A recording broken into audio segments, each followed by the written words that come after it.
Hello guys, for today's video, maggagawa po ako ng pork embutido. Ito ang mga kailangan: giniling, carrots, hotdog, pasas, pickles, nilagang itlog, bell pepper, pampalasa, asukal, paminta, asin, margarine. Gagamitin tayo ng harina at foil para sa pagbabalot natin. Mag-umpisa na tayo guys. Una, ilagay muna natin ang giniling. Lagyan ng asin, paminta, pampalasa, asukal.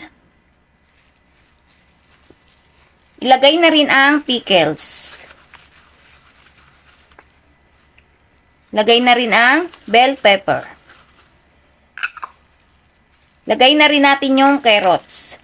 Ang carrots po ay, yan, liliit lang po siya. Lagay na po ang pasas. Lagyan na natin ng harina. Tapos, ito po ay atin ang pagsasama-samahin. Haluin lang pong mabuti. Ganito lang po. Para po ito ay magsama-sama.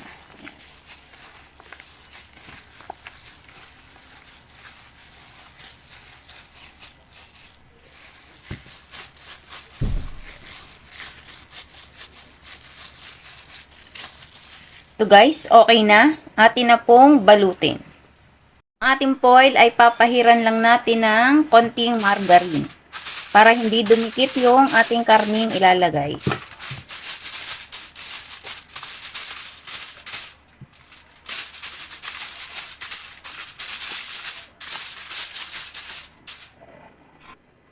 Lagay na po natin. Ganito lang po guys. Tapos pag nailagay na po natin, kayo na po bahala kung gaano karami po ang gusto nyong ilagay. Ipa-flat po muna natin. Flat lang po muna. Ganyan lang po.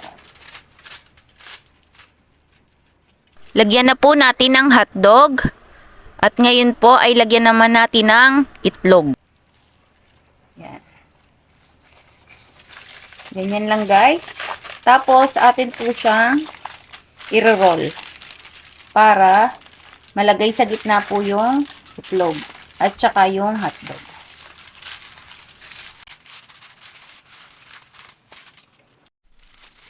So guys, check natin kung okay na. So guys, okay na siya. Diretso na natin siya ng roll.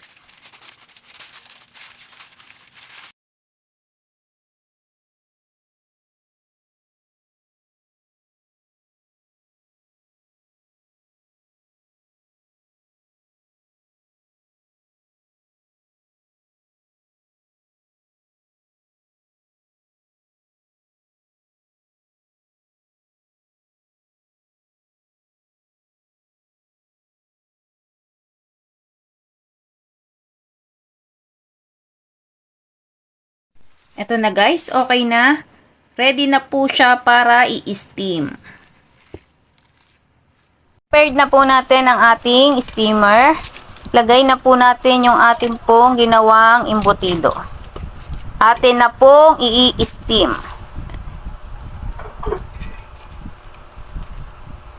Ito guys, ganito lang po. Kailangan po ay may pagitan para po pag lalabasan po nung init na galing po dun sa steamer. Ayan, ganyan po. Hindi po pwedeng dikit-dikit.